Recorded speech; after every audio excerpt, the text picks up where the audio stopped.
معلش في كلمتين كده محشورين في زوري. هو احنا عمالين نقول ليه لمحمد صلاح انطق اتكلم؟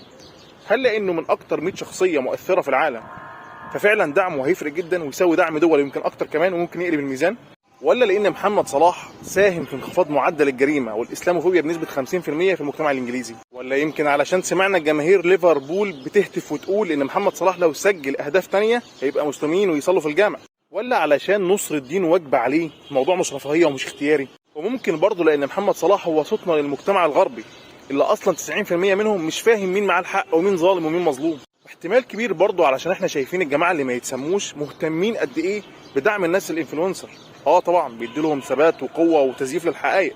برضه احتمال كبير علشان احنا شفنا محمد صلاح بيطلع يدعم القطط والكلاب وبيطلع يعزي في الملكه اليزابيث وبيطلع يعني مش عايز اقول يعني المهم ان هو ليه راي يعني وبيطلع يقوله. فعلشان كده احنا بقى يعني اتعشمنا زياده عن اللزوم؟ ولا علشان احنا بنقارنه بابو تريكه الراجل صاحب القضيه والعقيده فالعشم خدنا شويه كمان؟ عموما يا ابو صلاح قدرك عندنا بانجازاتك بره الملعب مش في الملعب. الكوره اصلا شيء تافه يعني ملوش لازمه عندنا خالص، واللي انت بتعمله ده كله هيتنسي وهيروح، بس اللي انت عملته بره الملعب مش هيتنسي ويروح.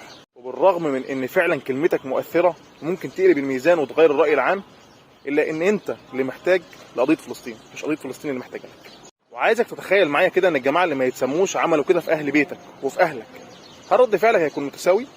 ما هو اهل بيتك واهلك زي اهلنا هناك. مش هطول كتير. سلام ابو كيان.